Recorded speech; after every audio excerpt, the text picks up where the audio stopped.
다 함께 찬송가 94장 주 예수보다 더 귀한 것은 없네 찬송 부르시겠습니다.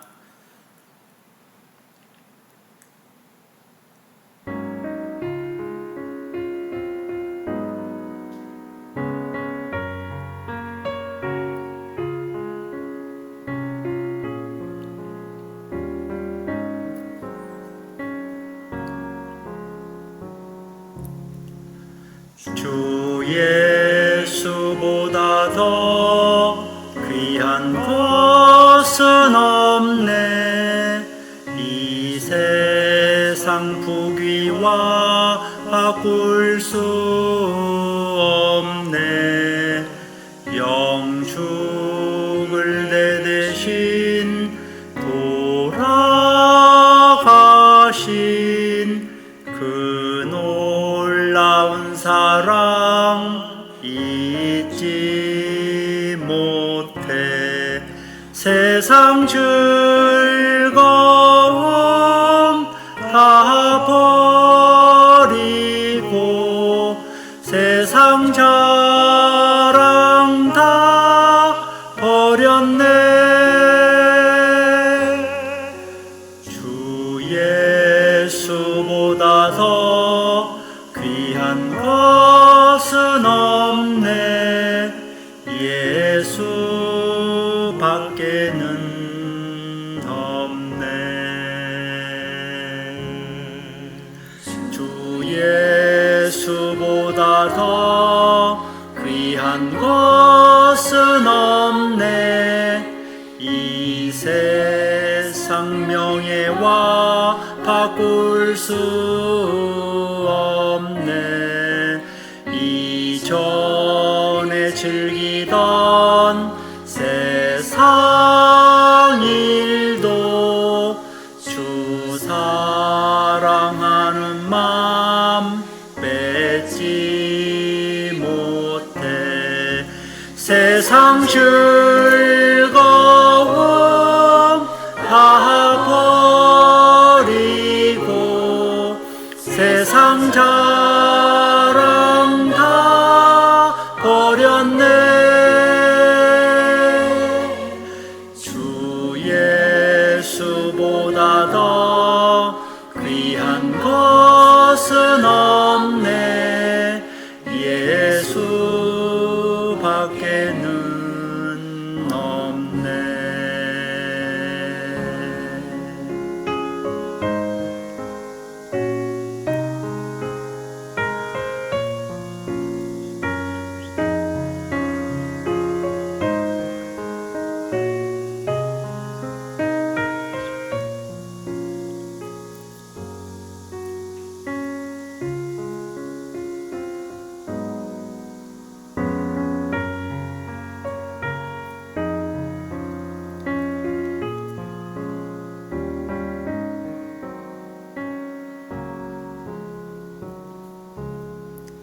주 예수보다 더 귀한 것은 없네. 이 세상 행복과 바꿀 수 없네. 유혹과 핍박이 몰려와도 주 섬기는 내 맘 변치 않아. 세상 즐거움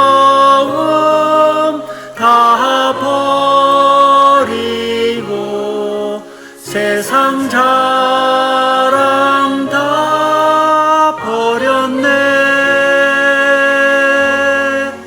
주 예수보다 더 귀한 것은 없네. 예수 밖에는 없네. 아멘. 오늘 본문 말씀은 창세기 43장 1절에서 15절, 29절에서 34절까지 제가 봉독하여 드리겠습니다. 그 땅에 기근이 심하고 그들이 애굽에서 가져온 곡식을 다 먹음에 그 아버지가 그들에게 이르되 다시 가서 우리를 위하여 양식을 조금 사오라. 유다가 아버지에게 말하여 이르되 그 사람이 우리에게 엄히 경고하여 이르되 너희 아우가 너희와 함께 오지 아니하면 너희가 내 얼굴을 보지 못하리라 하였으니 아버지께서 우리 아우를 우리와 함께 보내시면 우리가 내려가서 아버지를 위하여 양식을 사려니와 아버지께서 만일 그를 보내지 아니하시면 우리는 내려가지 아니하리니 그 사람이 우리에게 말하기를 너희의 아우가 너희와 함께 오지 아니하면 너희가 내 얼굴을 보지 못하리라 하였음이니이다.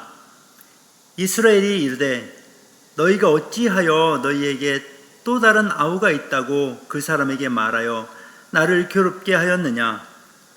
그들이 이르되 그 사람이 우리와 우리의 친족에 대하여 자세히 질문하여 이르기를 너희 아버지가 아직 살아 계시느냐 너희에게 아우가 있느냐 하기로 그 묻는 말에 따라 그에게 대답한 것이니 그가 너희 아우를 데리고 내려오라 할 줄을 우리가 어찌 알았으리이까. 유다가 그의 아버지 이스라엘에게 이르되 저 아이를 나와 함께 보내시면 우리가 곧 가리니 그러면 우리와 아버지와 우리 어린 아이들이 다 살고 죽지 아니하리이다. 내가 그를 위하여 담보가 되오리니 아버지께서 내 손에서 그를 찾으소서. 내가 만일 그를 아버지께 데려다가 아버지 앞에 두지 아니하면 내가 영원히 죄를 지으리이다. 우리가 지체하지 아니하였더라면 벌써 2번 갔다 왔으리이다. 그들의 아버지 이스라엘이 그들에게 이르되 그러할진대 이렇게 하라. 너희는 이 땅에 아름다운 소산을 그릇에 담아가지고 내려가서 그 사람에게 예물로 드릴지니 곧 유향 조금과 꿀 조금과 향품과 몰약과 유향나무 열매와 감복숭아이니라. 너희 손에 갑절의 돈을 가지고 너희 자루 아귀에 도로 넣어져 있던 그 돈을 다시 가지고 가라. 혹 잘못이 있었을까 두렵도다. 네 아우도 데리고 떠나 다시 그 사람에게로 가라. 전능하신 하나님께서 그 사람 앞에서 너희에게 은혜를 베푸사 그 사람으로 너희 다른 형제와 베냐민을 돌려보내게 하시기를 원하노라. 내가 자식을 잃게 되면 이르리로다. 그 형제들이 예물을 마련하고 갑절의 돈을 자기들의 손에 가지고 베냐민을 데리고 애굽에 내려가서 요셉 앞에 서니라. 29절 말씀입니다. 요셉이 눈을 들어 자기 어머니의 아들 자기 동생 베냐민을 보고 이르되 너희가 내게 말하던 너희 작은 동생이 이 아이냐? 그가 또 이르되 소자여 하나님이 내게 은혜 베푸시기를 원하노라. 요셉이 아우를 사랑하는 마음이 복받쳐 급히 울 곳을 찾아 안방으로 들어가서 울고 얼굴을 씻고 나와서 그 정을 억제하고 음식을 차리라 하매 그들이 요셉에게 따로 차리고 그 형제들에게 따로 차리고 그와 함께 먹는 애굽 사람에게도 따로 차리니 애굽 사람은 히브리 사람과 같이 먹으면 부정을 입음이었더라. 그들이 요셉 앞에 앉되 그들의 나이에 따라 앉히게 되니 그들이 서로 이상히 여겼더라. 요셉이 자기 음식을 그들에게 주되 베냐민에게는 다른 사람보다 5배나 주매 그들이 마시며 요셉과 함께 즐거워하였더라. 아멘. 기도드립니다. 하나님 아버지, 우리가 죄인 되었을 때에 우리를 찾아오사 구원하여 주시고 하나님의 자녀 삼아 주시고 늘 함께 하여 주시니 감사를 드립니다. 지금 이 시간에 오늘 하루를 어떻게 살아가야 하는지 주님 앞에 생각해 봅니다. 하나님 말씀으로 우리를 인도하여 주시고 가르쳐 주시옵소서. 오늘도 수많은 선택들이 우리의 결정을 기다리게 됩니다. 저희에게 지혜와 명철을 주셔서 하나님과 사람께 부끄러움이 없도록 하시고 많은 사람의 유익을 주는 올바른 결정을 할 수 있도록 지혜를 주시옵소서. 우리의 입술에 파수꾼을 세워주셔서 덕이 되는 말, 사람을 살리고 복을 주는 말을 할 수 있도록 도와주시옵소서. 화미교회에 있는 성도들의 필요를 모두 아시는 주님, 특별히 환우들을 치유하여 주옵소서.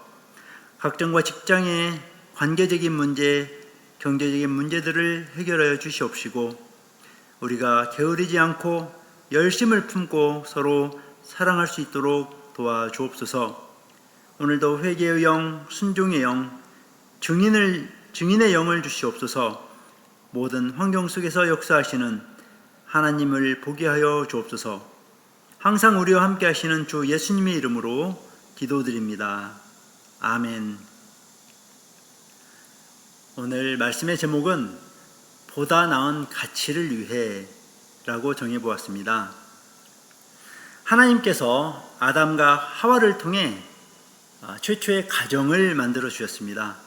모든 사람은 이 가정에서 태어나서 성장해서 또 다른 새로운 가정을 만들면서 살아갑니다. 이렇게 온 세상에 하나님의 복이 넘치는 그러한 사회, 그러한 모습으로 만드셨지요. 가정은 또한 교회의 모형이기도 합니다. 행복하고 웃음꽃이 피는 그러한 가정은 천국의 모형입니다. 저와 여러분의 가정 모두가 이렇게 행복이 넘치는 가정이 되시기를 예수님의 이름으로 축원합니다. 그런데 이 세상은 이 가족들과 함께 살아가는 데 있어서 여러 가지 이유로 인해서 가족들이 뿔뿔이 헤어지는 경우도 있습니다. 헤어지는 이유가 다양하지만 대부분 원치 않는 이유들이 그 원인이 됩니다. 특별히 전쟁처럼 어쩔 수 없이 생기는 일이나 또한 천재지변으로 인해서 생기는 안타까운 일들도 있습니다. 1950년 6.25 한국전쟁으로 남과 북이 분단되며 발생한 이산 가족의 수가 약 1,000만 명이나 되었습니다. 1985년 역사적으로 남북 이산 가족 상봉이 이루어진 뒤에 2018년까지 21차례의 이산 가족 상봉이 있었지요. 그 장면을 볼 때마다 가족애가 얼마나 크고 우리의 마음을 울렸는지 모르겠습니다. 이 땅에는 다시는 그러한 전쟁이 없기를 소원합니다. 창세기 12장 이후에 시작된 그 인류의 역사, 이스라엘 역사를 살펴볼 때에 아브라함, 또 그의 아들 이삭, 그의 아들 야곱, 이분들은 모두 공교롭게도 아들을 잃었다가 되찾는 그런 일이 있었습니다. 가장 끔찍한 아픔과 또 가장 큰 기쁨이 바로 이러한 일이었죠. 아브라함은 아들 이삭을 번제물로 바치는 그런 시험을 받았습니다. 하나님께 순종함으로써 그 테스트, 시험에 통과하죠. 그래서 믿음의 조상이 되는 영광을 누리게 됩니다. 그의 아들 이삭은 쌍둥이 아들 에서를 야곱보다 편애하죠. 장자권과 또 축복 문제로 에서의 분노를 산 야곱은 외갓집으로 피신을 합니다. 야곱은 거부가 되어서 헤브론에 사는 아버지 이삭에게 찾아옵니다. 이삭의 입장에서 본다면 잃었던 작은 아들 야곱을 다시 찾는 기쁨을 맛보았던 겁니다. 야곱은 어떻습니까? 자녀가 12명, 그 중에 3명의 아들을 잃었다가 다시 찾게 되죠.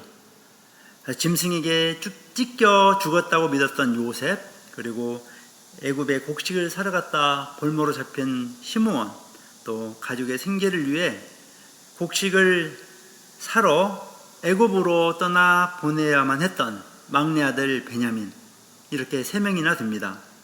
성경에는 왜 이렇게 가족에 관련된 이야기들이 여러 곳에서 등장을 할까요? 이것은 남의 얘기가 아니라 바로 저와 여러분의 이야기이기도 때문입니다. 예수님이 이 땅에 오셔서 많은 말씀으로 가르치셨을 때에 가장 감동적인 이야기 중에 하나가 바로 탕자의 비유라고 생각합니다. 2 아들이 있었지요. 작은 아들이 아버지 유산을 미리 다 받아가지고 집을 나가서 모두 탕진해버립니다. 그 작은 아들이 회개하고 집에 돌아오자마자 아버지가 먼저 달려가서 아들을 용납합니다. 성경 전체에 흐르는 하나님과 이 죄인된 사람과의 관계는 다시 만나는 이러한 재회의 이야기입니다. 하나님 아버지와 죄인과의 만나는 이야기이지요. 오늘 창세기 43장에서도 헤어짐과 만남의 이야기가 등장합니다. 1절 2절 말씀 봉독하겠습니다. 그 땅에 기근이 심하고 그들이 애굽에서 가져온 곡식을 다 먹음에 그 아버지가 그들에게 이르되 다시 가서 우리를 위하여 양식을 좀 사오라. 기근이 계속되자 애굽에서 사온 곡식이 거의 바닥이 납니다. 야곱의 아들들은 막내 동생 베냐민을 함께 보내줘야만 곡식을 사올 수 있다고, 그리고 볼모로 잡혀있는 시므온을 데려올 수 있다고 아버지 야곱을 설득합니다. 그러나 야곱은 막내 아들 베냐민을 결단코 애굽으로 보낼 생각을 하지 않습니다. 막내 아들 베냐민이 누구입니까? 자기가 가장 사랑했던 라헬이 이 베냐민을 낳다가 죽게 되죠. 그리고 라헬의 그 첫 번째 아들 요셉은 자기가 심부름을 보냈는데 짐승에게 찢겨 죽게 되었다는 것을 알고 다시는 이런 일이 없어야 한다고 생각했을 것입니다. 아버지 야곱은 베냐민을 끝까지 자기 곁에 두고 안전하게 해주고 싶었던 거지요. 곡식을 살 수 있고 또 볼모로 잡혀있는 시므온을 데려올 수 있는 유일한 방법, 그것은 곧 이 베냐민을 보내야만 했던 거죠. 이 이야기를 통해서, 오늘 말씀을 통해서 우리가 배워야 할 교훈이 있습니다. 첫째로, 유다는 가장 중요한 가치를 위해서 자기 자신을 담보로 내어놓은 사실입니다. 베냐민을 데리고 가야만 시몬을 데려오고 또 곡식을 사올 수 있습니다. 유다는 이 일을 위해서 자기 자신을 담보하겠다고 아주 책임 있는 말을 합니다.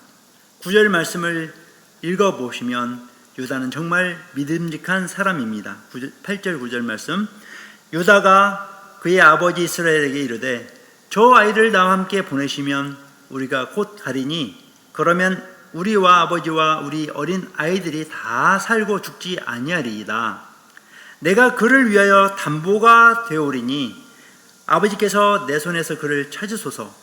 내가 만일 그를 아버지께 데려다가 아버지 앞에 두지 아니하면 내가 영원히 죄를 지으리이다. 유다는 가족을 살리는 유일한 해결책, 곧 베냐민을 데려가야 한다는 그 현실을 직시하고 있죠. 또한 아버지가 베냐민을 얼마나 아끼고 소중하게 생각하는지도 압니다. 그러나 온 가족을 살리기 위해서는 베냐민을 애굽에 데리고 가야 합니다. 오직 이 해결책 뿐이죠. 그래서 자기 자신을 담보하겠다는 그러한 희생정신, 책임감, 용기 있는 행동을 하게 됩니다. 두 번째 교훈입니다. 야곱이 가장 중요한 가치를 위해서 보다 덜 중요한 가치를 내려놓았습니다. 야곱은 막내 아들 베냐민을 생명처럼 붙들고 결코 포기하지 않으려고 했습니다. 지금 야곱은 온 가족이 굶어 죽는다 해도 베냐민을 절대 포기하지 않을 것 같습니다.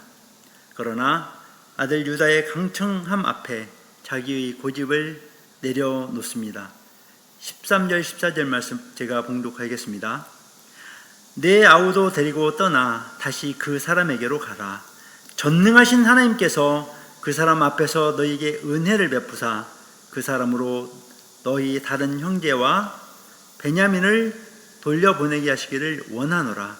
내가 자식을 잃게 되면 이르리로다. 이렇게 아버지를 설득할 수 있었던 것은 유다의 자기 희생적인 용기 때문이기도 했지만, 이 아버지는 가정 그 공동체 전체를 살리는 길을 제시하는 그 아들의 뜻을 받아들이고 겸손하게 자기 자신을 내려놓습니다. 야곱은 다시금 전능하신 하나님을 의뢰하고 신뢰하고 있는 고백을 하죠. 야곱의 이 말 속에는 시므온과 베냐민을 다시 만날 소망함과 간절함이 묻어 있습니다. 이 말 속에 나타나는 하나님은 전능하신 하나님입니다. 내가 베냐민을 잃게 되면 이르리로다. 베냐민에 대한 애정이 가득 담긴 표현입니다. 저는 여기에서 인간 아버지의 한계를 봅니다. 인간의 나약함이 있지요. 그럴 때 우리는 야곱처럼 전능하신 하나님을 의뢰해야 합니다. 나의 한계, 나의 연약함을 하나님 앞에 내어놓고 하나님의 인도하심을 구하는 것이 우리가 야곱에게서 배워야 할 지혜요 교훈인 것입니다. 자, 드디어 요셉의 형들은 베냐민을 대동하고 애굽의 총리 곧 자기의 동생 요셉 앞에 다시 엎드립니다. 자, 요셉은 그동안 형들이 베냐민을 데려오기를 애타게 기다린 것이 틀림없습니다. 형들이 데려온 자기 동생 베냐민을 보고 얼마나 반갑고 기뻐했는지 성경은 이렇게 표현하지요. 29절 30절 말씀입니다. 요셉이 눈을 들어 자기 어머니의 아들 자기 동생 베냐민을 보고 이르되 너희가 내게 말하던 너희 작은 동생이 이 아이냐? 그가 또 이르되 소자여 하나님이 내게 은혜 베푸시기를 원하노라.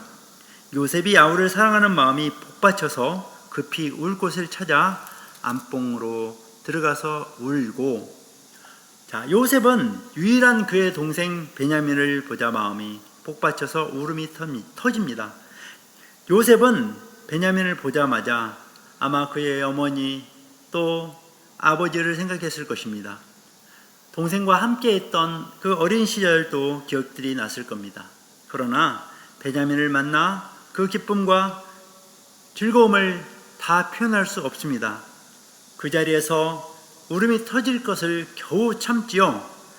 오늘 세 번째의 교훈은 요셉이 가장 중요한 가치를 얻기 위해서 자기의 감정을 내려놓았다는 것이죠. 애굽의 총리 대신이 된 요셉이 그 자리에서 만약 울음을 터뜨려 버렸다면 그의 형들의 본심을 테스트할 마지막 기회조차 놓쳐버렸을 것입니다. 만약 그랬다면 진정한 용서의 기회를 잃어버릴 수 있었다고 생각을 합니다. 그는 급히 울 곳을 찾아 안방으로 들어가서 울고서야 냉정함을 되찾습니다. 요셉은 그의 사랑하는 동생 베냐민을 보자마자 감동의 눈물을 억제할 수 없었지요. 이러한 만남의 과정에는 베냐민을 데려온 유다의 노력이 있었기 때문이고 또한 베냐민을 내어놓은 아버지 야곱이 있었기 때문입니다. 이들은 모두 무엇이 더 중요한 가치를 가지고 있는가? 그것을 알고 실천을 한 용기 있는 사람들입니다. 자, 이제 말씀을 정리합니다. 오늘 말씀에서 우리에게 주시는 교훈은 이것이죠. 첫째, 유다는 가장 중요한 가치를 위해서 자기 자신을 내려놓았습니다. 야곱은 베냐민을 데리고 가야만 시므온도 데려오고 곡식도 사올 수 있다는 것을 알았습니다. 그는 그것을 위해서 자기 자신을 담보로 내어놓았습니다. 둘째, 야곱은 가장 중요한 가치를 위해서 중요한 가치를 내려놓았죠. 야곱은 베냐민을 생명처럼 붙들고 결코 포기하지 않으려 합니다. 그러나 온 가족의 생명을 살리기 위해서 자기 자신의 고집을 내려놓았습니다.